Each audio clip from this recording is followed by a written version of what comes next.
Welcome to the Wellness Connection podcast with Fiona Kane. I'm your host, Fiona Kane, and today I have a guest, and her name is Iris Angelis. Hi, Iris. Hello, Fiona. How are you? I'm well, thanks. How are you today? You're going really well. I'm excited to be here. So, would you like to introduce yourself? Yes, thank you. So my name is Iris Angelis. I am author of Your Body is the Portal to Your Soul book and also course, and also of the book Passion to Thrive. And I facilitate workshops, and I'm also a speaker. But yeah, those are the main ones. Okay. Um, Today, the I'm reason, also sorry, keep going. I was just thinking, well, I'm also a healthcare professional, and I've lived in many different countries, and currently it's Australia. So I thought it might be cute to find out. Yes. Yeah. Where are you from originally? Denmark. Okay. Yeah. I detected an accent there, but I wasn't quite sure where you were from. You've still got a you've very good English. It has been a Have long you been time in now. Australia for a while? Yeah, since '97. And before that, I was Okay. in Scotland for 2 years, Yes. and before that, I was in UK for 4 years. So I've spoken English as the primary language Okay. for a long time. Yeah. Mm. Yeah, so you'd have I reckon if in Denmark, they probably think that you've got a really weird accent, do they? Nobody's commented, but maybe they're too polite. I don't Okay. know. I've got a friend from Scotland and she's been here for, I don't know, nearly 30 years, but her Scottish friends think that she's got an Australian accent. She so does not have an Australian Yes. accent.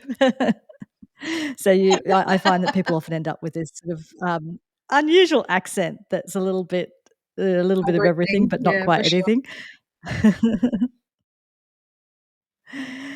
So, the reason that I have you on today is I know that one of the topics I talk to my clients and to on this podcast about is about respectful relationship with our body. I'm always talking to people about connecting with your body and having this respectful relationship.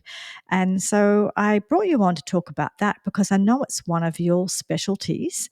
So, one of the things actually, I might start by saying sometimes I used to talk to my clients about loving your body, loving yourself.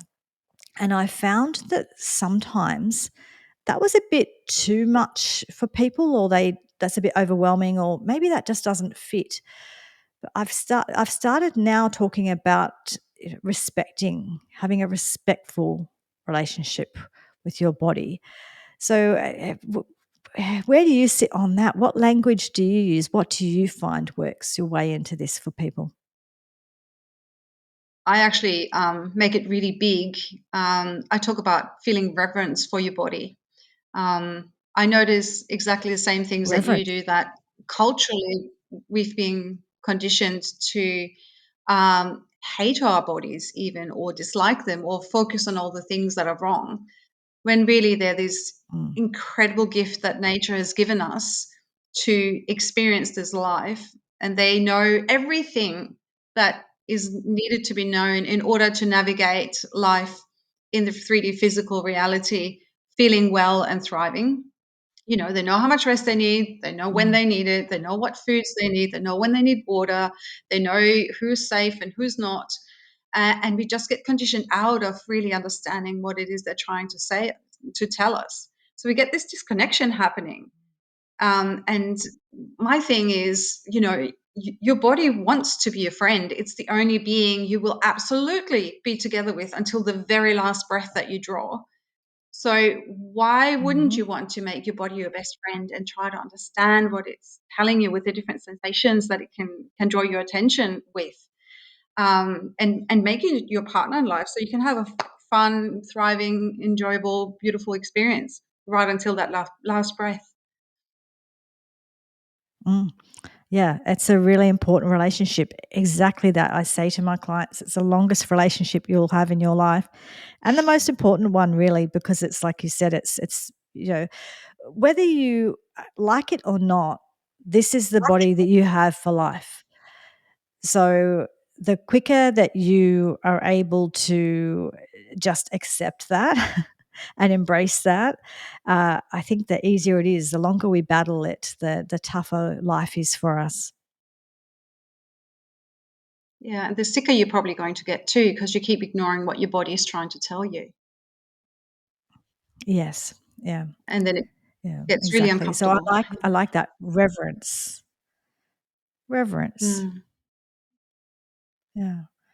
And when you think about it And I too, find it's like you I always sorry, there's a bit of a delay here, so it's gonna be a little bit weird, but that's okay. You go. was just like the way that we treat our bodies, like culture, or I have been culturally conditioned to treat our bodies. So basically, look at it as a resource, as a tool, as something that's just meant to Mm. work. And if it doesn't, we just take a pill or do something quick to like make it feel all right again. It's actually the same way Yes. that we treat our earth as well. And that's always been my Mm. thing, like this planet sustains us and gives us everything that we have, whether it's your newest gadget or Mm. whether it's your body, like everything that we have and own, we really only have it on loan, Mm. actually belongs to and comes from Yeah. Mother Earth. So my feeling is that Yeah. the more we can have reverence for the life that is inherent in our body, this intelligent creature that's our body, the more we can also have reverence for the planet and for all the other living creatures. And to me, that's one Mm. of the necessary steps to actually have happier, healthier, relationships, families, communities, humanity, planet, essentially. So the work that you do is super Mm. important, because if you've got one Mm. person who is starting to go, hey, I actually like my body. I know it's not flawless and I know it's got this and that, but wow, it feels good to be in here. The more we then give permission Mm. to other people to explore that too and go, hey, she looks like she's really having a good time living in her body. And when I say having a good time, I don't mean drinking, staying up late, eating, junk food, all that stuff. That doesn't feel good to a body. But if you can genuinely feel good in your body and you have this vitality and you Mm. have this expansion that happens when your body feels well, other people might get curious and go, well, she can do it. Well, maybe I can do that too. It becomes more accessible. And there's this beautiful ripple effect that happens. So, yes, I celebrate that. Yes, especially for young people. So anyone who has children, I think this is vitally important because the amount of times that you will see that, particularly women, but men as well, that we will tell Mm, children that they are beautiful and all of those lovely things, but then in front of them, we will look in the mirror and berate ourselves and say horrible things about ourselves. And they're learning that. They're learning what they see, not necessarily what you say. So it's really, really, I cannot emphasize enough the power of when you embody and when you are respectful of your body, that really does. It changes everything for the people around you, but particularly the young people who are looking to you for how to be in the world. And you are exactly right that when we do have a respect for ourselves, then we have more respect for just in general people and things around us.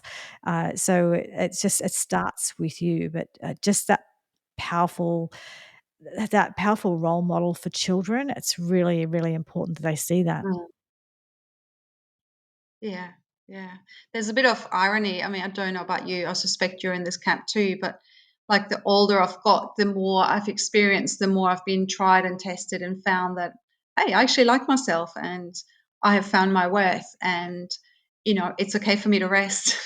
All those sorts of things. I actually feel much more comfortable in my body now than when I was, a late teenager or in my 20s when I was probably at my, physically most beautiful, like I didn't like Yes. being in my own skin back at that point. And you look at these beautiful young people that are just glorious to look at. And they're like, oh, I've got this and I've got that. And my heart just breaks because, like, well, you are so beautiful. Let's just celebrate that. Like if you don't measure up to Yeah. some model in a magazine that's been like, altered and photoshopped anyway, like, Mm. the uniqueness and the beauty that's inherent in, those crinkles and like those tiny flaws that make you so uniquely you and tell the story of the life that you've lived. can we shift away Yeah. from just appearances to, what does this body been through, and what is the energy that comes off the person that lives in this body? Like, that's what the beauty is. Mm. If you're just pretty, nobody's going to be Yeah. interested. But if you're, if you're vibrant and I don't even want to say charismatic, if you're authentic, then people will be drawn to like moth to a flame, and you don't need to look pretty for that. Yeah. People are actually drawn to your energy, and the energy you give out can be ugly or can be attractive, but it's got nothing to do with what you look like on the outside.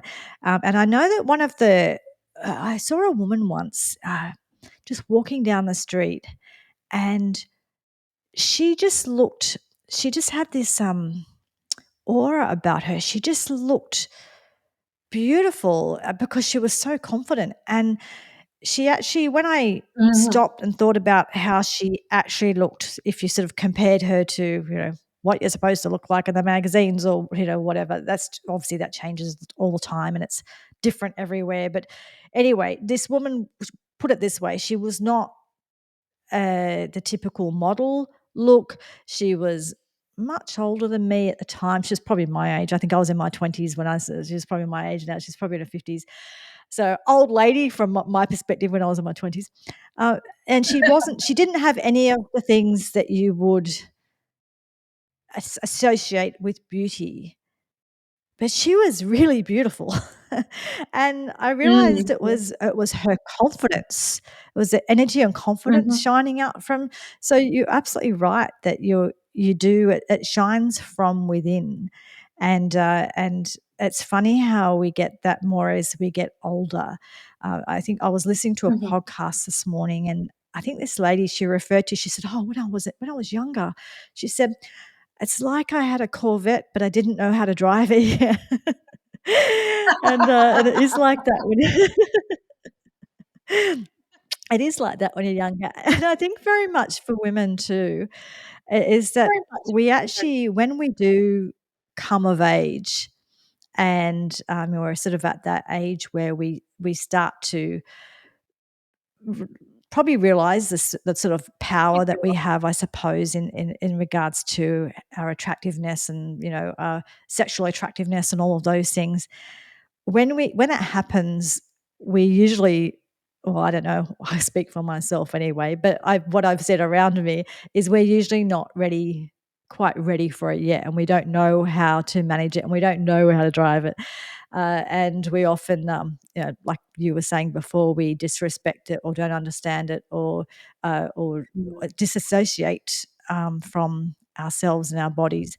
And then, yes, when we get older, we look back, we think, "Oh my god, we don't look that like that anymore." But it kind of doesn't matter because you've sort of somehow, you just, I don't know if you just fit in your skin better as you get older, or you just have more acceptance. Mm. I think you just get more and more acceptance as you get older, don't you? That this is the skin I'm in. Yes, that's part of stepping into the wise woman, isn't it? Like, actually, resisting It what is. is futile on one hand, and then on the other hand, it's going to make your life so much more difficult, because all the energy that goes into creating that Mm, resistance is not available to you elsewhere, and it magnifies the thing you're mm, resisting. So, yeah, acceptance is such a massively important um, quality to develop. And I certainly yeah. know when I was young, I had very fixed idea about how the world should be, and these are the rules, and that's the right thing to do, and that's the wrong thing to do, and everything was pretty black and white. And now it's like, well, there's not only many shades of gray, but there's actually also a whole rainbow full of colors as well. Like life Mm, is so multidimensional, and I didn't know that when I was young, and it was actually a very scary place to be, really, um, in mm, that youthful body that I didn't like. The thing with women, I digress, but like the thing with women is that when we are teenagers, we're taught that not only are we responsible for what we do, what we say, how we act, how we show up, we're actually also responsible for how somebody else, I usually a male, will respond to us.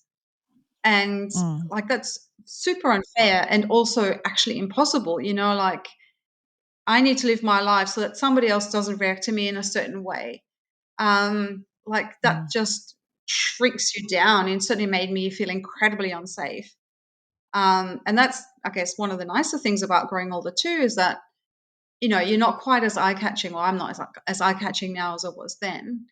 And Mm. it means that all that energy getting pushed my way isn't getting pushed my way anymore. And I feel really comfortable with that, because I know that what's going to attract somebody now is going to be Yeah. my energy. Mm. And that is the tricky thing before That I is the Corvette reference. It's very true because we come of age and there's this whole expectation on us from so many different directions to understand and to navigate, and no one really gives you instructions, and we get lots of mixed messages, and it's very, very confusing. So Mhm. yeah, you're right. There's something about being in your 50s that I find that as a woman anyway, you become quite invisible, and that can be a good thing. It's a good thing and a bad thing, Yeah. but it's kind of like it's almost like wearing an invisibility cape. What's the thing in, Harry Potter, the invisibility cape thing? Yeah, yeah, then And it yeah. kind of there's freedom in that as well. Yes, there is freedom in it. And again, the thing that's gonna speak for you more than anything else is going to be your energy, and your Yeah. confidence. Like that lady that you talked about that walked down the road, she wasn't invisible. No, no, no, she wasn't. Yeah, yeah. And So you something can that put you it on and take it mentioned off as you before please, is really. yeah, yeah, exactly, exactly. Something that you did mention before, I think is actually worth highlighting. You were talking about the energy that it takes to resist, like so that resistance that we have. So when we have resistance to our body, it does take a lot of energy. It really, really does. And I don't think we truly understand that until you actually just put it down. Mm, yeah, yeah. And where does the resistance happen? It usually happens in our bodies. So not only our bodies trying to talk to us and getting ignored and put in their place, but they then also get to hold all the Mm, stuff that's being resisted within themselves, because we're not, prepared to mm, deal with it, or change our point of view or nurture our bodies in the way that they so richly deserve. You think about what your body does for you every day, and you don't even have to think about it. Like, you don't have to think about breathing. You don't have to think about digesting your food. no, You don't have to think about, walking. You just decide, I want to go there, and your muscles just do their thing, and the brain does its thing to make, like, it's such an mm, incredible symphony of coordination and integration. Like, every cell is affected by everything that happens in every other cell in the body, and they all know that. And we don't have to give it a mm, thought. We just have to, use our conscious volition to do whatever it is we want to do. And most of the basics are taken care of. Like, it's miraculous when you stop and think about it. yeah. Yeah, it really is. And I know that when you start studying anatomy and physiology and pharmacology and all these different biochemistry, and you understand how everything works in your body, you even more and more you're like, oh my, it's doing that, and it's doing that, and it does that too, and it's doing that at the same time. It is quite. It's a miracle that that. You wake up every day, all the things that your body does. It's really amazing. So I think it is important to remember that. It's important to understand that. And, Mm. and I think it's the other analogy that I use with people is, it's people will take their car in for a service, as mine is in for a service today, but they don't think about their body in the same way, that it actually needs regular upkeep and regular care. So often I know what I did when I was much younger is I kind of just, you know, if you're using the car analogy, you just drove it into the ditch basically, then wondered why. Wondered why you left there and the wheels are spinning and nothing's happening. If you don't give it any TLC, then it's not going to be drivable. And bodies don't come with spare parts. Like, it's not like If you drive Yes. your car into the ditch, then you can probably get some spare parts, but bodies don't come with spare parts. And, the spare Mm, parts that are available are not half as good as what the original was. So it really is worth, appreciating what you've got and taking care of it. I find that the yeah. pathway to actually shifting that mindset is gratitude. So we talked about how we focus on the flaws and everything that's not right and everything that isn't quite up to scratch and everything that doesn't look like an airbrushed model.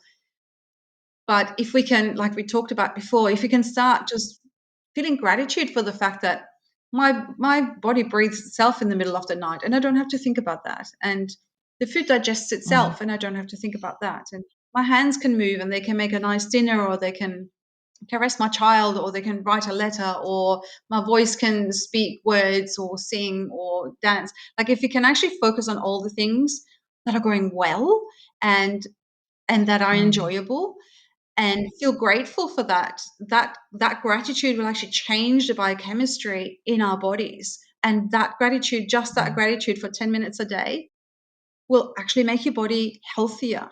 So we are so mm. powerful, and our focus is so crucial in, actually creating our health in particular, but also the rest of our lives in general. And for me, gratitude has been game changing. I started doing that as a conscious practice about 20 years ago, and it's just, I've not looked back to, like, still gratitude is the thing that I always come back to when the going gets tough. I kind of go, okay, I know it's tough right now, but I know down the track I will be grateful for this experience because I'll have discovered a new facet of myself, or I'll have grown, or I'll have left behind a whole habit.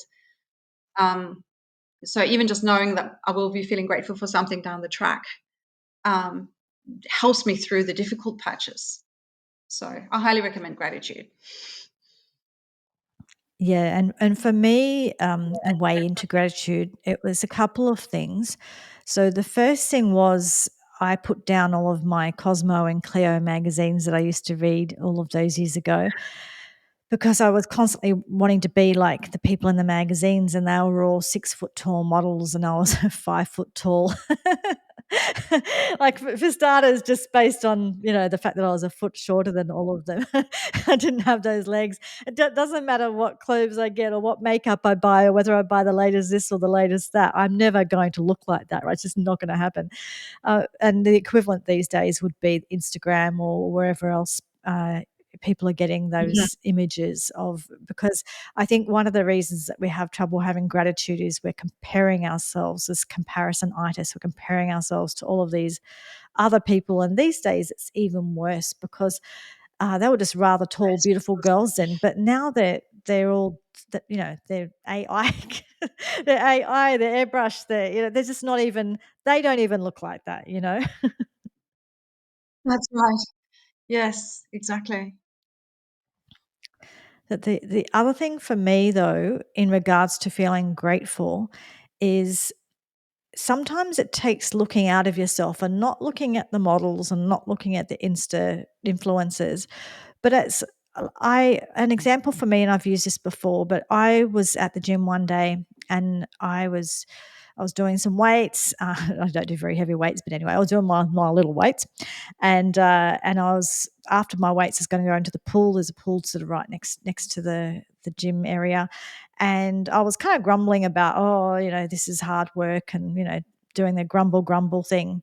And then a young woman got sort of wheeled in her wheelchair, and she would have only been about 20 or something.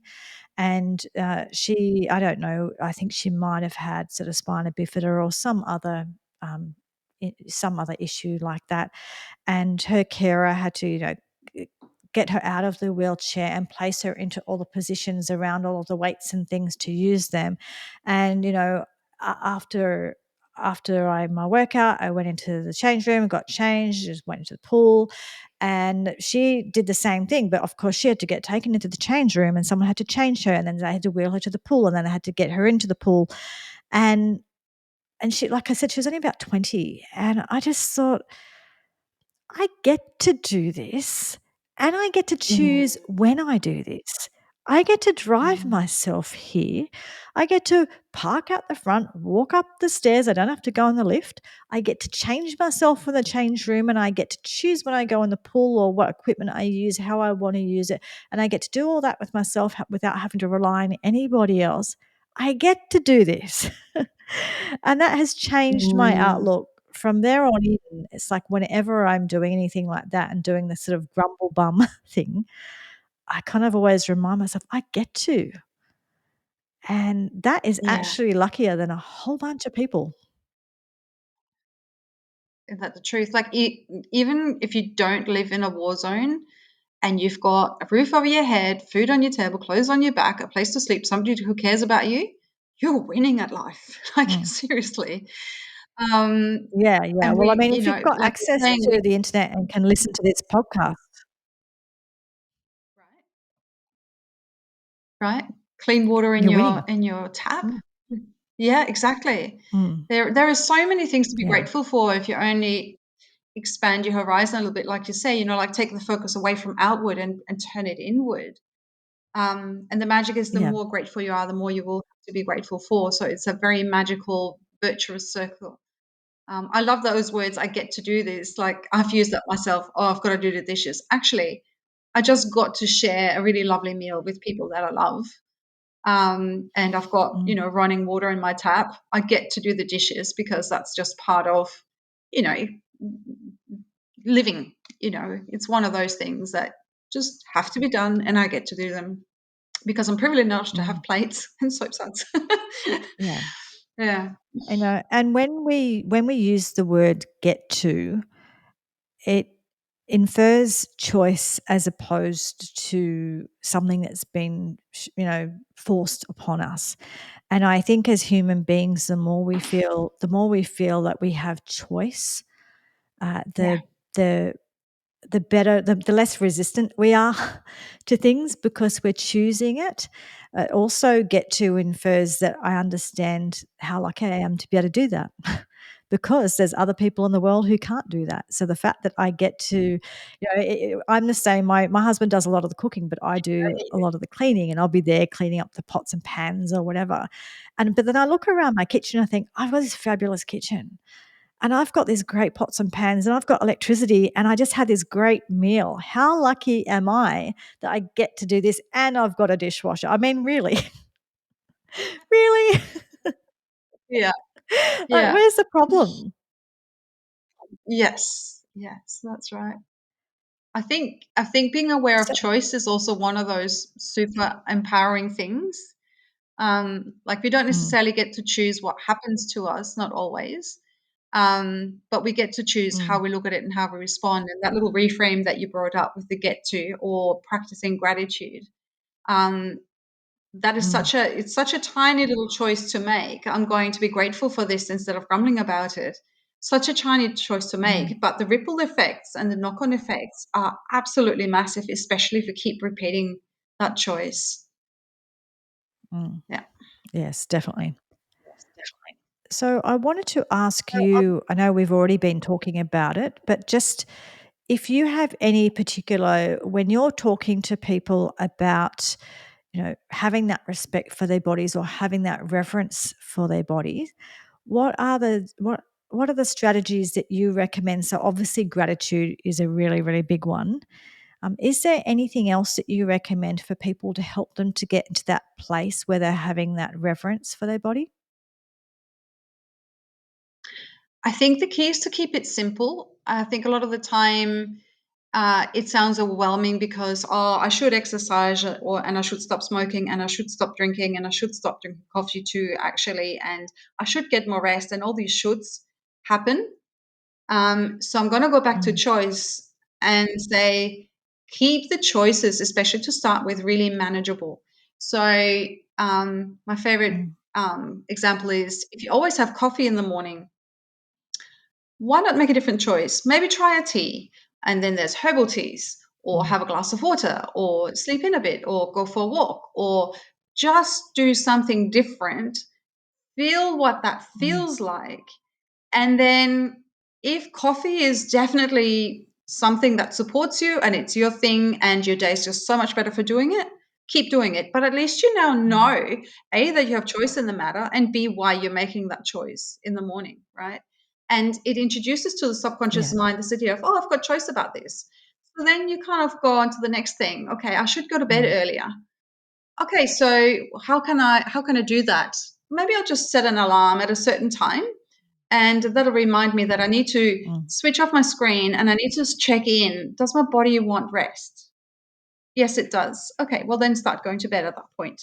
You know, um, or whatever it is. Like, or I've used the example before of playing the piano. Like, oh, I want to be a concert pianist. Well, it's not going to happen unless you practice. And you know, Mm. if being a concert pianist, how do you know that you're actually on your way? Like, do you start taking lessons? Do you get an accountability Mm. body that you check in with? You send a little message saying, okay, I practiced today. Or you find a really beautiful Mm. piece of music that's just so super inspiring that your life will not be complete unless you know how to play that. Like, everybody's an individual and your strategy has got to suit you.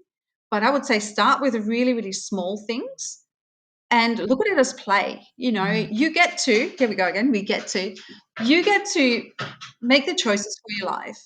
You get to choose what goes into a day. You get to, we might need to pause.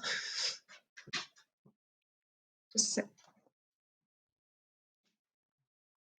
Yeah.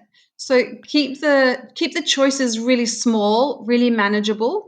You will get better and better at making choices, and look at it as play. So, okay, today I'll play at being the person who goes to bed at 8. Did that work for me? Did it not work for me? Today I'll be the person that goes Yeah. to bed at 11:30. Did that work for me? Did it not work for me? What did my body feel like afterwards? What's the feedback I'm getting? Like, some people Mm. generally feel best if they go to bed at 11:30 and sleep until whatever the next day, 9 o'clock, especially teenagers, right? um, so Yes. play with it. Just change a few parameters and notice what that feels like. And if it feels good, and I mean genuinely good, authentically good, not like it feels good to have a coffee right now, but then I'm like super tired afterwards and really wired and tired at the same time, and Mm. all like that. If I genuinely feel better for it, why not keep going with that choice and then tackle the next thing? So Mm. it doesn't have to be hard. Yeah. It I like. just there does need to be some consistency. Yeah.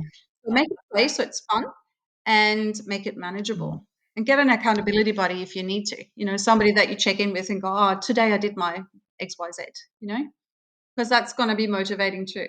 Mm. Yeah. Yeah. I really like the idea of making it play, because I think that we sometimes, when we're making changes to our life or our lifestyle or whatever, we get in our mind, I've got to do the thing and the thing and the thing, and we turn it into something that's hard, and so, something that's impossible, and something that's climbing a mountain, and all this sort of carry on, when it's kind of, if you just make it, and also trying to go to bed earlier, or not have coffee one day, or try herbal tea or whatever. You don't have to do that forever. That's the whole point of play. The point of play is just playing around, and just see what works. And so when it's play, so if you kind of said you've got to go to bed at 9:30 every night, and you have to never have coffee again, and you can't do this, and you can't, like, obviously that's not play, and that feels very, very hard. Whereas if you say, let's play with all these different ideas, maybe do one thing at a time and see what works for you, see what doesn't. Again, that is giving you the absolute freedom. It's your choice. And you play around with it, Mhm. and then ultimately you choose to stick with what works for you. And the thing is to remember why you do anything. Like, if you go to the doctor and say, Mm. oh, you've got to lose weight and you've got to start exercising and you've got to stop drinking, that's like an outside authority telling you what to do and what not to do, and we don't have that choice. If you decide those Mm. things based on, I want to feel really good in my body, and I know that what I'm doing right now is not supporting my body or my life. Mind you, having said that, I suspect there's a lot of people out there who don't actually know what it feels like to feel good in their bodies. Like, I walk down the main street and it's like, I'm sure a lot of the people that I pass haven't ever felt good in their lives because those unhelpful habits have been instilled right from the word go. And in that case, use your Mm, imagination. Look at Wonder Woman. Look at how mm, amazing and vital she is. And like, you mm, might not end up like Wonder Woman, but at least there's a role model there to maybe pick somebody a bit closer to home. Pick somebody mm, that that does whatever it is you want to do really well, and maybe ask them, how did you get to what do you do mm. differently from what I'm doing? And then again, just break it down into small bite sizes. And then Yeah. if it's somebody close to you, it makes it more achievable than Wonder Woman. So maybe forget about Wonder Woman. um, find a role Yeah. model and Well, do what whoever they it is do. that inspires you really. Yeah.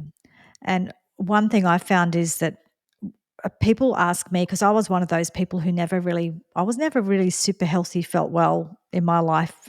So I didn't, when people, when I thought about changing my diet or making changes, I couldn't understand why I would make those changes.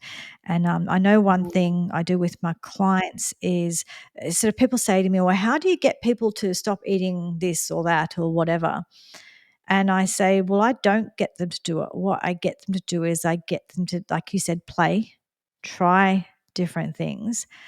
I get them or I encourage them to notice how they feel. Mm. And then I find that then they make choices that work for them. And once you have a reference point for what feeling good is like, how, what I do this and I feel this way, then you understand that I do that and I feel that way, then it's a choice, right? But it's a choice based on the fact that you're connected and you've noticed that, the Right. Yeah. coffee makes you feel great. No, the coffee stops you from sleeping, whichever, I don't know, whatever it is for you.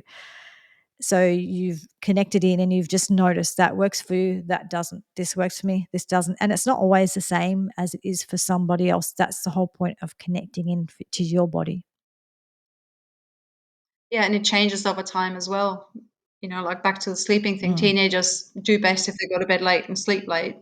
Older people do better yeah. if they get up earlier and go to bed earlier. So nothing is fixed.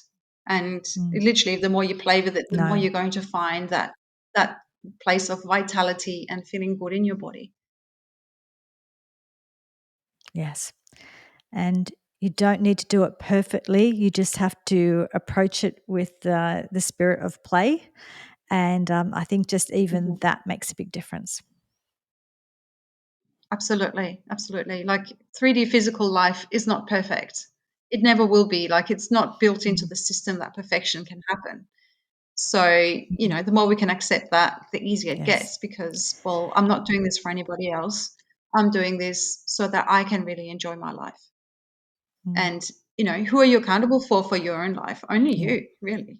Like there isn't somebody else who stands up with a checkbox and said, Yes. oh, this, and this, you failed at this. It's like, well, it's my life. Whatever I choose has consequences. And Mm, if I can consciously choose, I can choose a set of consequences that mean that my life is vital and exciting and fun and feels good. mm, mm. Yeah, exactly.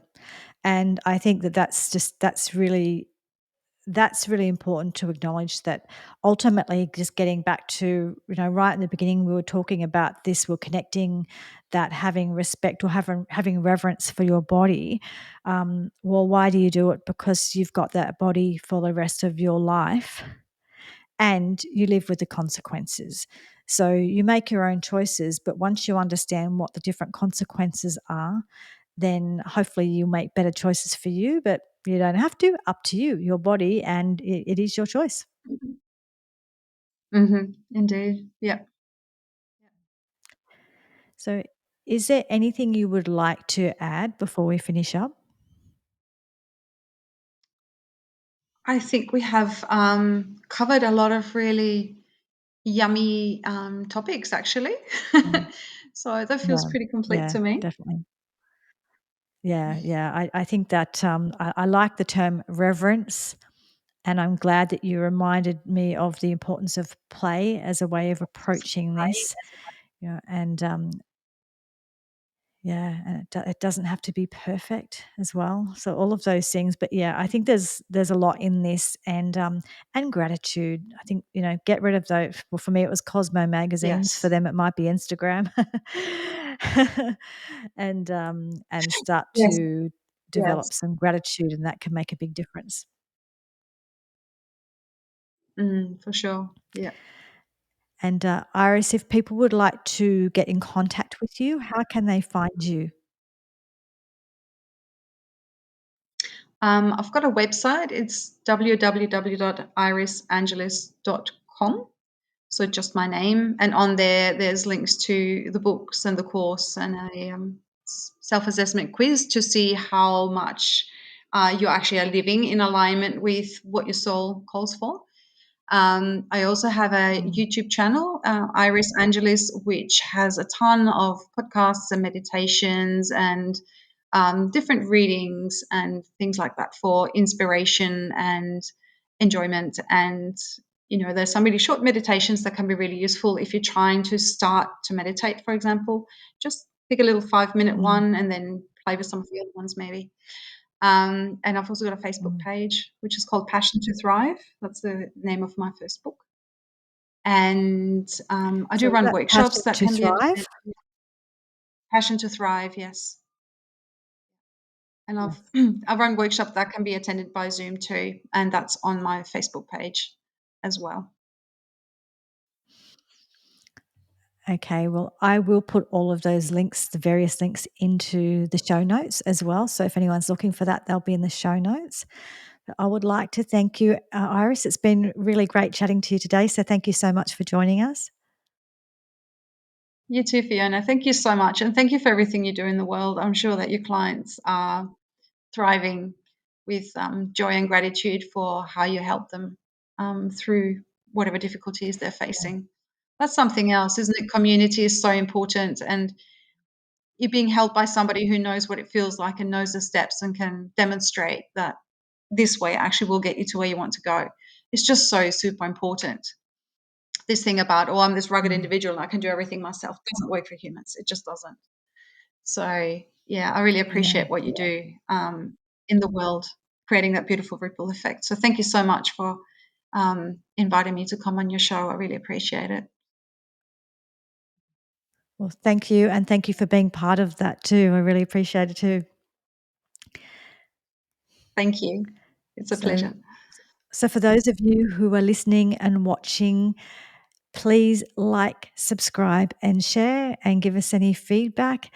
And otherwise, hope you enjoyed this episode, and I'll see you all again next week. Thank you. Bye. Bye.